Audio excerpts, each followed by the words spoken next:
morning, everyone. Thank you for joining us. We're just going to leave it a couple of minutes. We've still got a number of attendees to dial in, and we'll probably start in about at 10:01 and 10:02. So thank you for joining us, and if we just leave it a couple of minutes to let other members who said they'd dial in join us.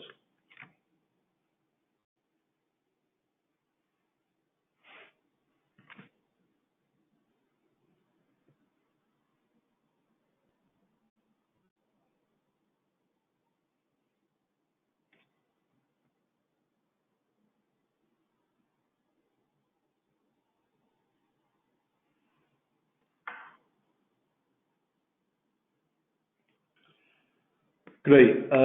Thank you all for joining us for this webinar. Firstly, our thoughts are with those affected by coronavirus, both physically and economically, and we hope everyone joining us today and your families are all safe and well. A little bit of housekeeping. The webinar will take around 30 minutes and we'll have time for questions at the end. There is a box for questions on the right-hand side that we will attempt to answer today. However, if there are any questions we cannot answer, either myself, Alex, or your advisor will contact you to answer these directly. I think it's safe to say that these are unprecedented times which result in unprecedented actions. We will all have to change the way we communicate and work. However, I would like to stress it is business as usual at Pareto, and we will continue to deliver the highest level of advice and service at Pareto Financial Planning. And our staff will do all we can to ensure that all of our clients are protected. The webinar today is being hosted by myself and will be delivered by Alex Brandreth, our Chief Investment Officer for Pareto Financial Planning. Alex joined the firm in February 2020. In this role, Alex is responsible for coordinating the overall investment strategy for Pareto.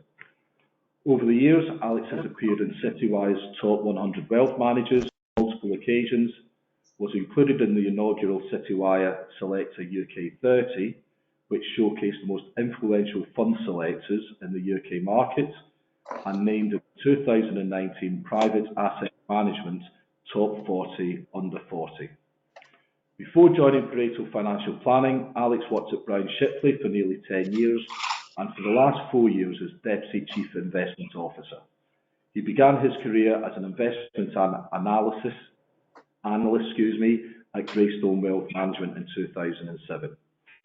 The webinar, Alex will be touching on the impact of coronavirus, what the response has been from governments, how has this impacted on the markets, how current moves compare to other historic markets movements, and time in the market, not timing in the market for investments.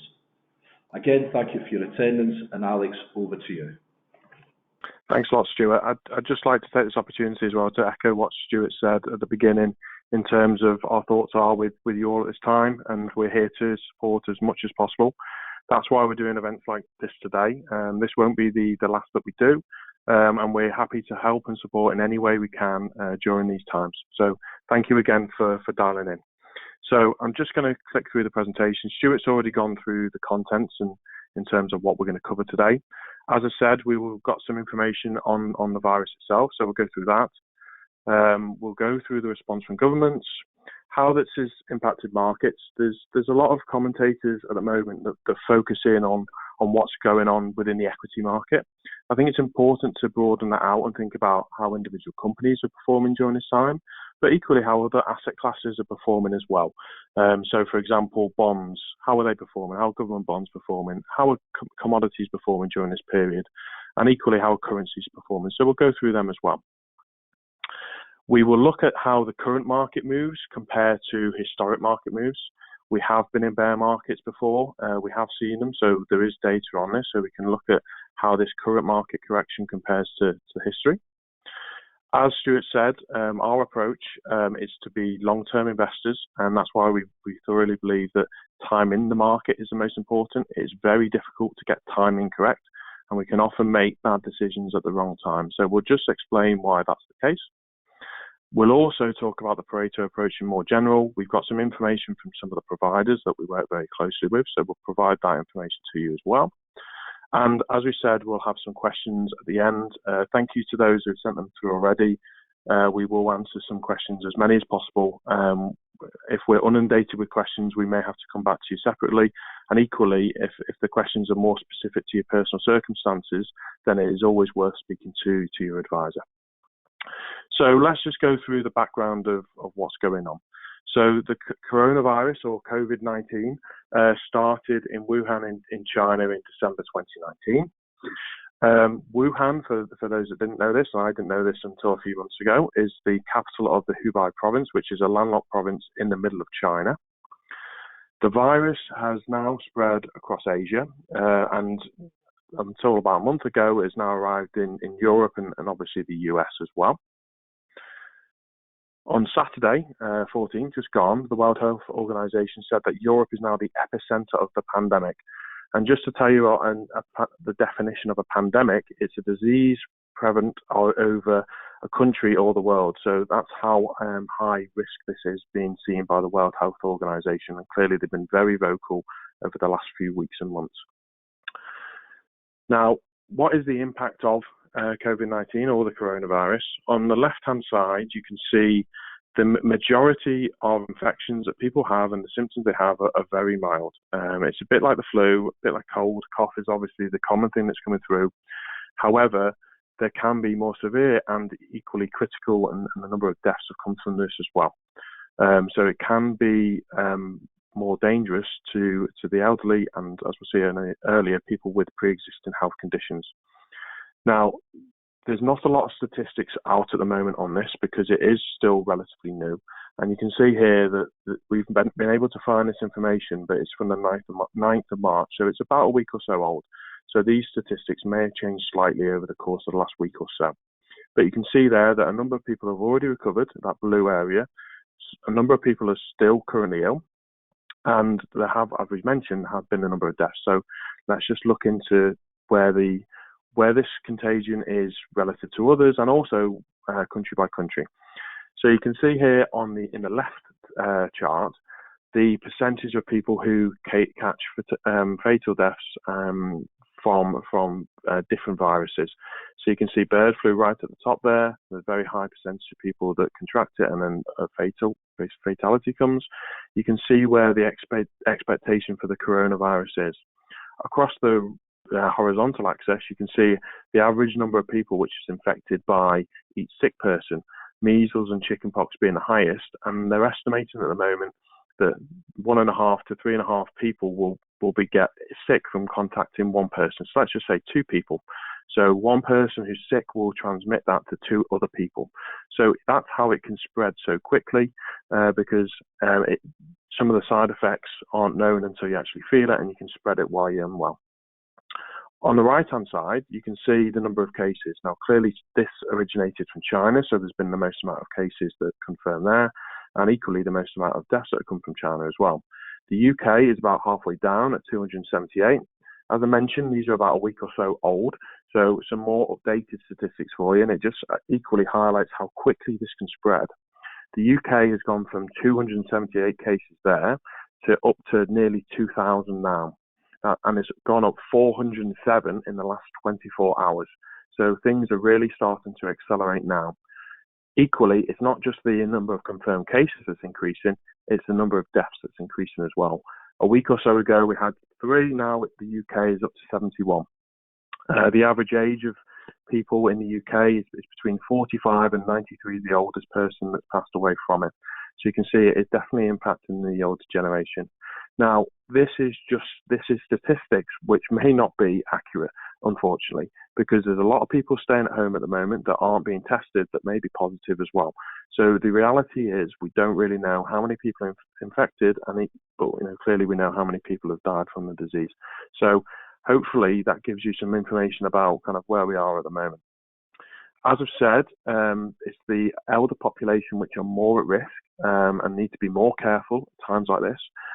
This data is again from China and Wuhan, where living conditions are significantly different to the UK, so that's important to remember. And you can see there's the over 60s and really the over 80s which are more at risk. On the right-hand side, you can see that those with existing health conditions are also at risk. Diabetes, 7.3%, etc. Now, clearly, just if you have pre-existing health conditions as well, be very careful as well. Let's just go through how COVID-19, coronavirus, compares to other diseases around the world. Now, again, this is still very early days, and we don't know how this is going to change over the course of the next few weeks and months. But you can see where it situates there. And I suppose on the right-hand side, it highlights this from Google, how much modern technology has changed and how many mentions there are in the media around coronavirus nowadays compared to 20 or 30 years ago, which actually could be causing more concern and panic than needs to be. This is a chart from the Financial Times. This is on the vertical axis. You can see the number of cases that have come through, starting from over 100. So when you get your 100th case in that country, up to 15,000 where Italy is today. And then you can see the number of days, how quickly it can start to spread. The UK is the red dot that you can see there. This was taken on the 13th of March, so 5 or so days ago. We'll obviously be a little bit further down the line now, but you can see the trajectory of different countries and how many cases have come through.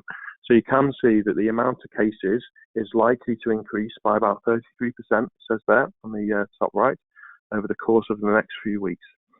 As I said, the UK is around 10 days behind Italy, according to this, and you can kind of see the trajectory and also what the government in Italy have done, which might be a precursor to what happens in the UK. Now, other Asian economies have been here before through various similar illnesses that have happened over the years. So you can see Hong Kong, Singapore, Japan, and South Korea have been able to slow the pace, and we've got some more information on what they've done. Clearly, school closures, which is quite topical, that we haven't seen school closures in the UK yet, but Hong Kong managed to do that, as well as restricting borders and quarantine very quickly, which is why their growth rate has been very low. Singapore similar, and South Korea has actually managed to slow the pace significantly since it spread as well. But it gives you an idea that measures can be taken to help slow this down. So how have government responded? Now, this is very difficult to put an exhaustive list on there because there's been so much happened and there's still going to be so much happening over the course of the next few weeks and months.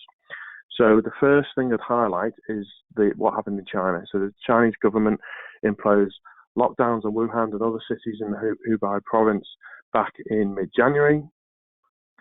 Towards the end of January, Hong Kong, as I said, were very quick to react because of their proximity to China and closed borders. You've then got the beginning of February when South Korea, who have managed to slow the growth rate down significantly, started to track positive cases and who they were interacting with, which has been a very successful way of slowing it down in South Korea. Towards the end of February, which feels like a long time ago, it was only a few weeks ago now, Japan announced school closures. Then we start to see central banks coming in and taking action, which is important because that's one measure to stimulate and support economies when they're at risk. And the Federal Reserve initially cut interest rates by 0.5%.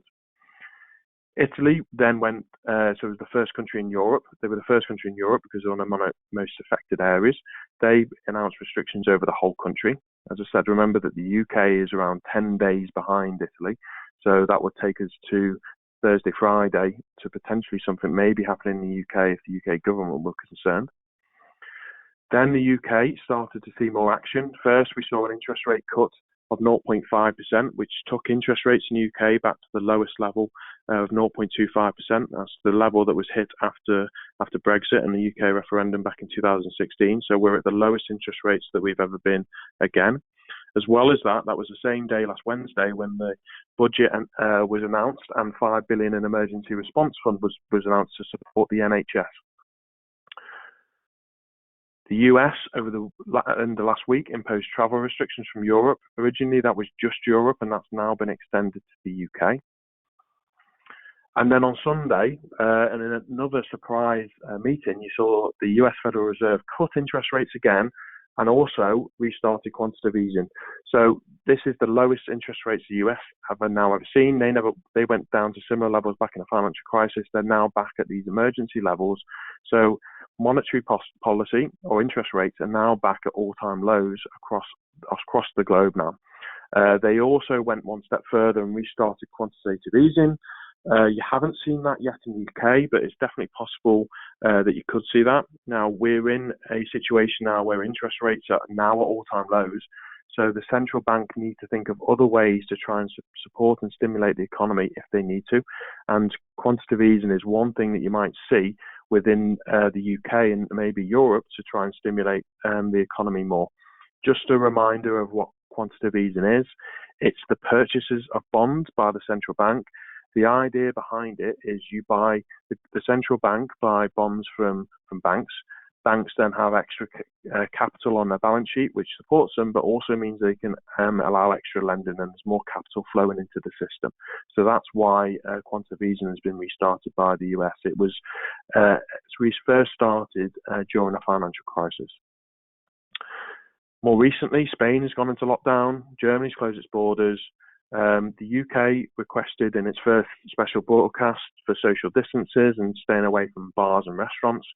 And then, of course, yesterday, bang up to date, the UK unveiled a 330 billion support package, which is around 15% of the economy to support during this time to support businesses and individuals with mortgage payments.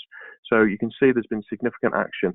Now, there's more action been taken by other central banks and other governments that I've not included in there, just because you can see that I've already filled the screen. France have also announced a 300 billion euro stimulus at this time as well. So you can see that central banks and governments are reacting significantly to support their economies in this difficult time. So moving forward, I'm not touched on the economic impact of this, and one of the questions that we're going to answer later is on the economic impact from the coronavirus, and we'll have more information there. But this has information on how stock markets have reacted. So this is taken from the beginning of the year, so it starts at the beginning of 2020. You can see how markets have reacted. I've got the major markets here. So you've got the FTSE 100, the UK stock market, in the dark blue. You've got the Eurostoxx European stock market in the gold colour.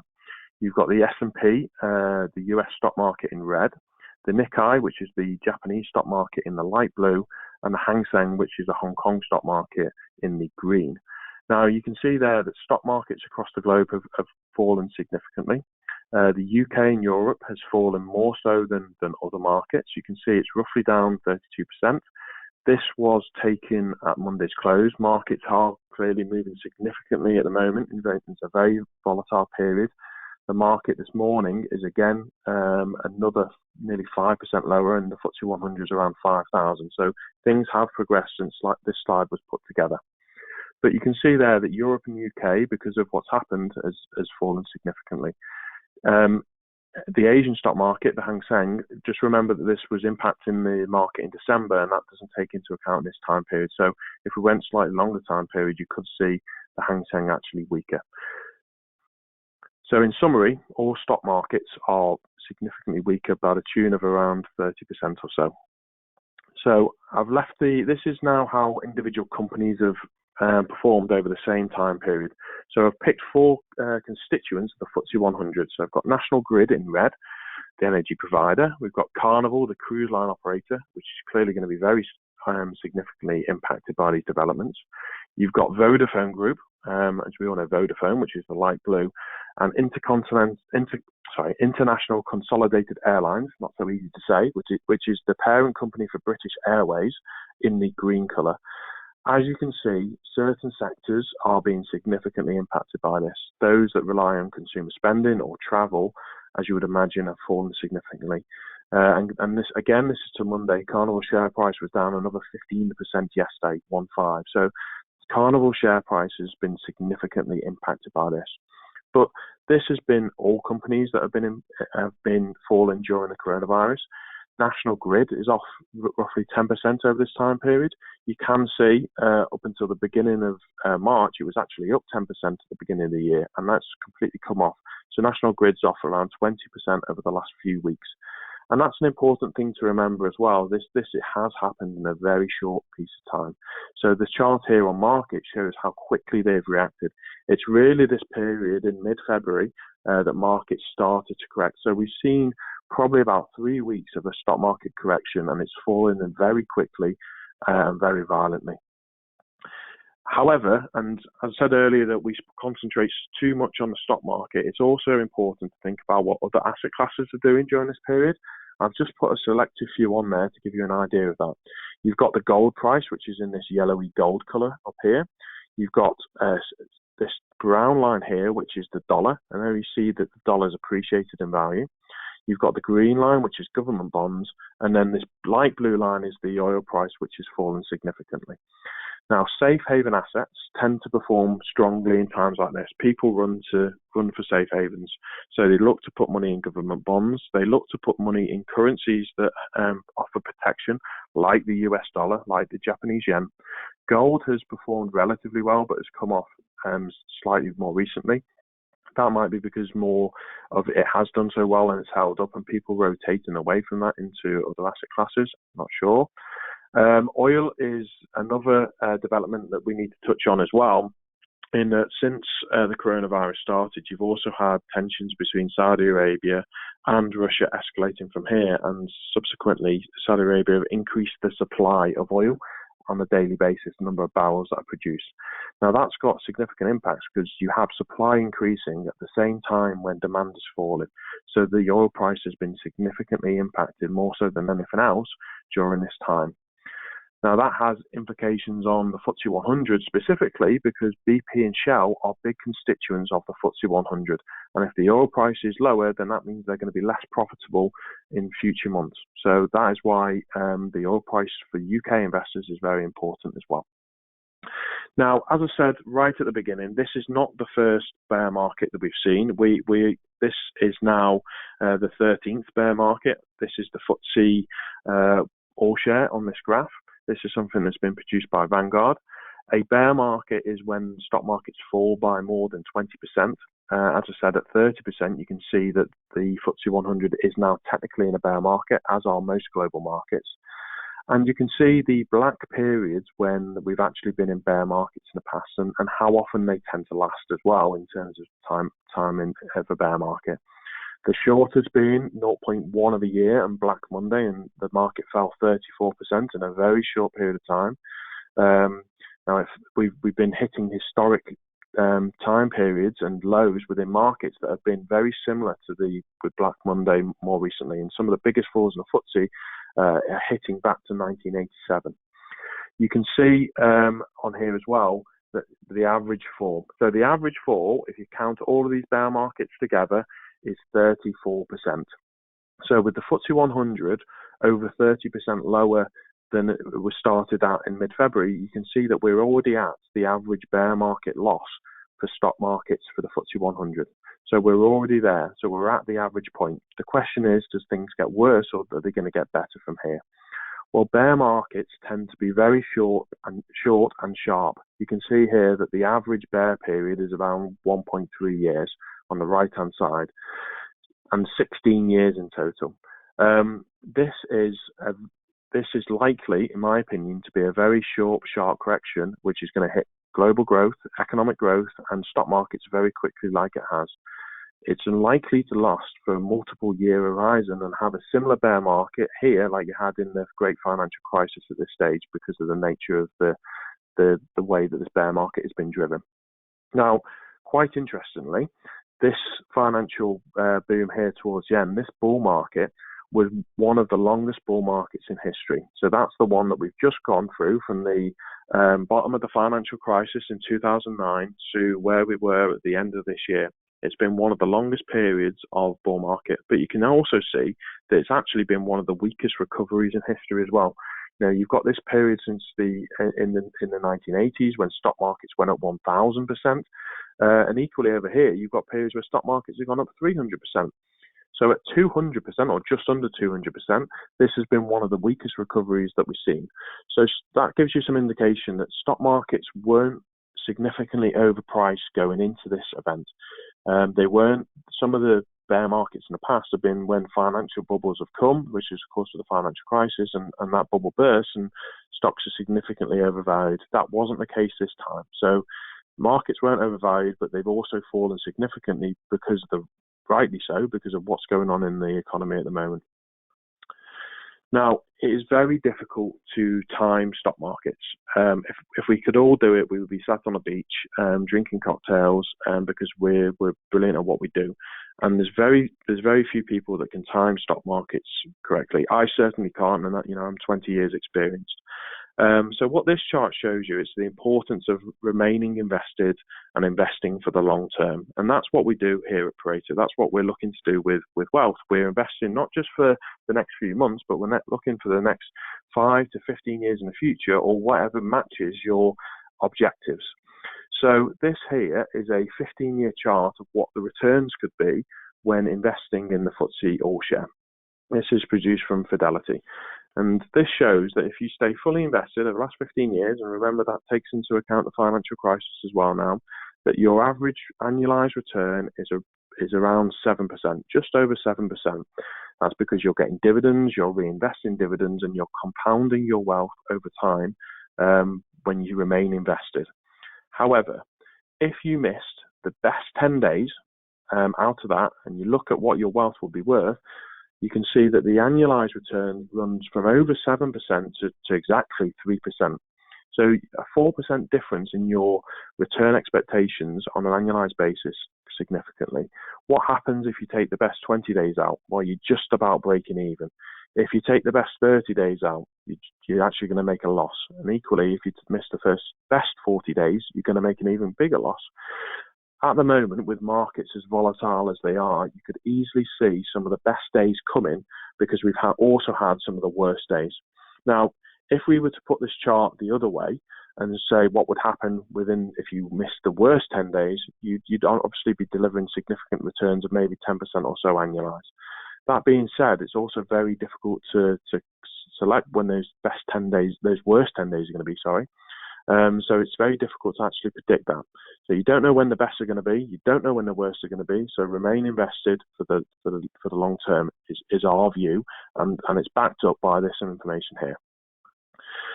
Now, this information here just again supports the purpose of investing for the longer term. So this goes all the way back to the 1990s.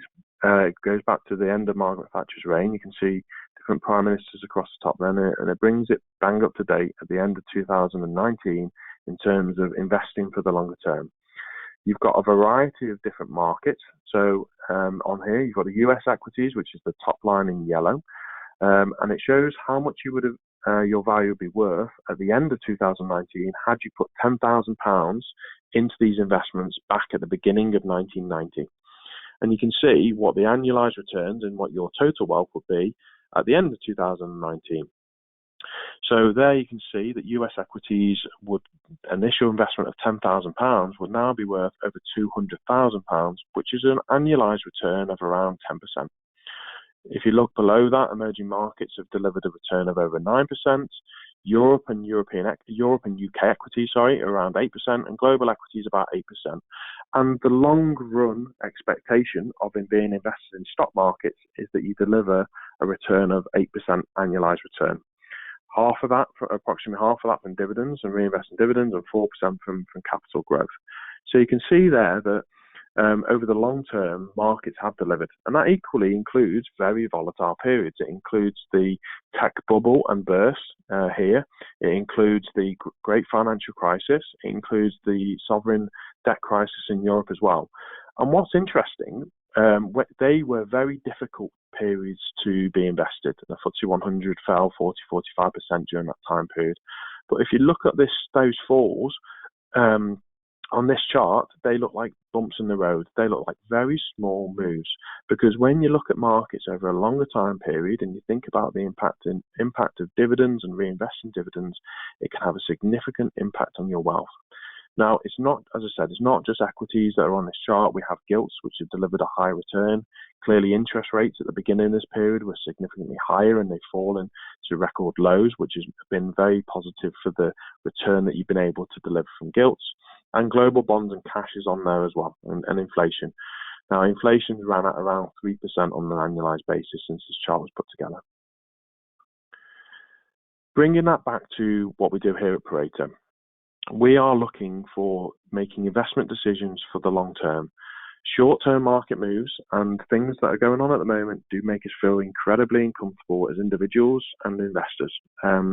But it's important not to forget your long-term goals and your objectives when we're going through this period of short-term volatility. We invest money here at Pareto in our own models, but we also work with a number of investment professionals, and most of the money we have is invested with other firms.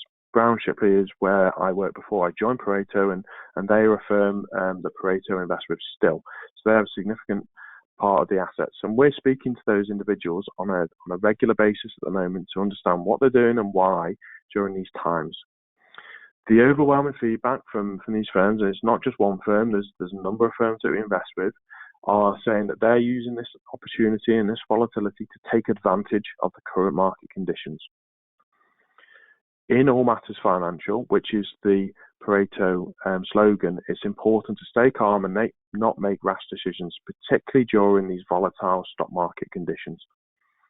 As we've said a few times, we are definitely here to help. We are still open. We have remote working in place, and we're here to help, whether it be myself, whether it be Stuart and the other advisors, to support you during these volatile times. Now, we mentioned earlier that we're not just invested in stock markets, and this is a typical portfolio that we would invest in, and this is for a balanced portfolio. We have portfolios which are significantly more cautious. We have portfolios which are more aggressive, depending on what's appropriate to the individual client. And you can see here, this is a Brown Shipley portfolio, and it's, as I said, it's balanced. You can see there that they've got 66% invested in equities. Now, this information could change over time, but there's also other asset classes in there that are being invested with when you're investing with a Pareto portfolio. You are not just investing in the equity market. You're investing in government bonds, you're investing in corporate bonds, you some have an allocation to cash, which can be very useful at times like this if they need to increase exposure to equities, like I said, to take advantage of these falls. But equally, there's some exposure to alternatives which are also there to dampen down risk. We also have multi-asset funds that have a more passive orientation to them, and this is actually a fund that we invest in. This is a Vanguard fund. And you can see there that it's roughly 60% equity, so quite similar equity content, significant allocation to government bonds, around a third, and then some allocation to corporate bonds as well. This portfolio doesn't have any cash, doesn't have any alternatives because of the nature of the fund, but it's important that we understand that and we're aware of that when we're investing. The other thing that I'd like to say on both of these products as well, they will not just be invested in sterling assets. Over the last 10 years, or even longer, the amount of assets that have just been held in the UK has fallen significantly. If I was looking at one of these funds maybe 10, 15 years ago, I'd say that the equity exposure would probably be 60% UK and maybe 5% international equity. But given globalization and the opportunities and the increase of products that are available globally, the amount of assets that are being held overseas has also increased significantly. And that increases the amount of currency exposure that you have in overseas currencies as well. Excuse me a second. But you can see there that will also be a positive in the very short term because, as I mentioned earlier, the US dollar has actually performed very strongly in this volatile time. People flock to the dollar for support and security. I'm conscious that's bang on half an hour. We do have some questions, and I'm conscious of your time as well, so we'll just run through these conclusions. If the UK follows Italy's path, when I said the UK is roughly 10 days behind Italy, there could be definitely some more short-term bad news. However, you have to remember that stock markets have already fallen considerably, and some sectors and companies are already fallen significantly as well. Remember the Carnival example. There will be some companies that are impacted by this. You've already seen some announcements by some businesses like Carphone Warehouse, Laura Ashley over the weekend. So other companies are going to be impacted by this. We do not just invest in equity markets. We build multi-asset, diversified portfolios for this purpose. We don't want to just be invest in equity markets because they can be very volatile over the short term. Timing the market is very difficult, like I said. It's time in the market which matters to us, and also why we take a long-term approach, because that matches your objectives and your needs. We are still speaking. We are all the time speaking with investment managers, asking them what they're doing, asking to be kept up to date with regular changes to make sure that they're acting in the best interest of you, our clients, and our introducers as well. as we've mentioned a few times, we are definitely here to help during these times. If you have any questions, we're going through some now, but please feel free to speak to your advisor. Please feel free to contact me or Stuart, and we're here to help during these times. So on that note, I'm going to hand over to Stuart, and Stuart's going to go through some of the questions that we've been asked already, and I'm going to go through them. So over to you, Stuart. Good, thank you, Alex. I hope everyone found this very informative. I understand time constraints and people may wish to leave. We have had a few questions that have been emailed into us since we sent the invitations out. So the first one, Alex, was, how does this differ from the global financial crisis of the past? Good question. So I think the first thing to remember is banks were the cause of the financial crisis, and because of that, there was significant regulation which was introduced to recapitalise or secure banks. So banks going into this crisis, let's call it a crisis now, have been a lot more stronger than they were in the past, which is good to withstand any shocks and also to support the economy. You need a strong banking sector to be able to support the economy. There are some similarities in 2008, and this is a big shock to the system that happened very quickly, which triggered big falls in markets.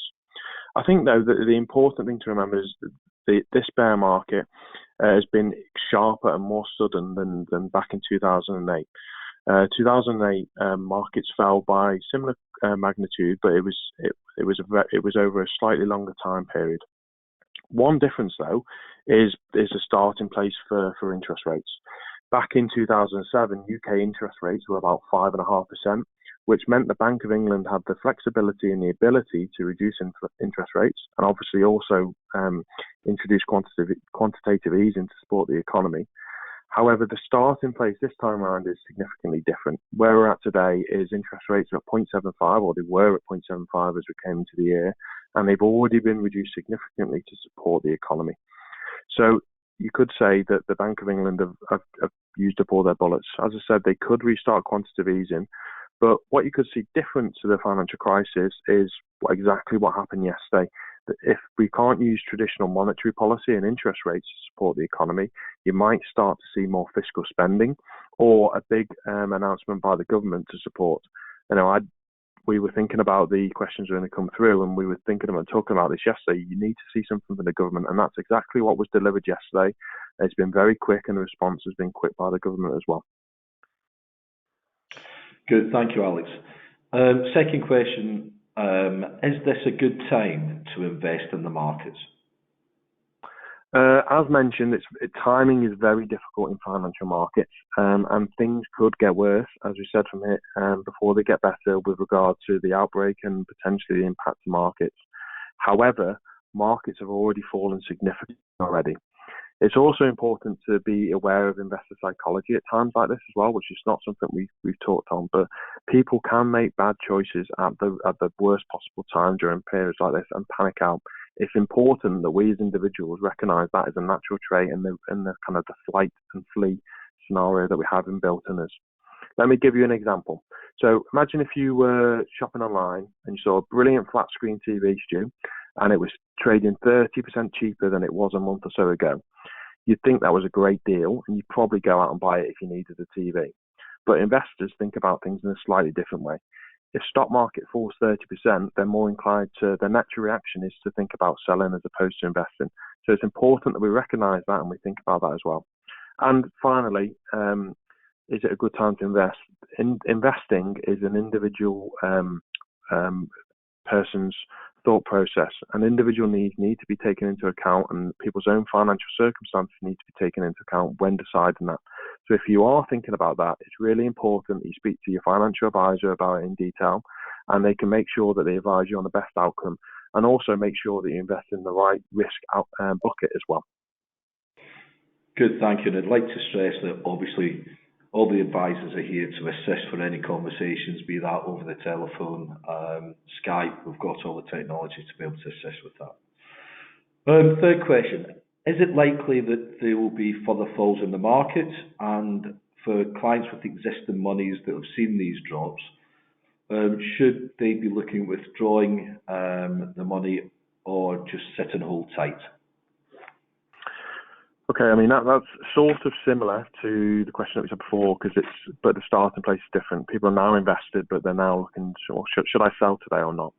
And as we said, timing the market is very difficult to predict how things are going to happen, and markets have already fallen a long way. But market risk is very high at times like this. You're seeing big swings in markets, both upwards and downwards, which can impact returns that you're going to deliver over the long term. Think back to that missing the best 10 days and 20 days, 30 days chart in terms of that.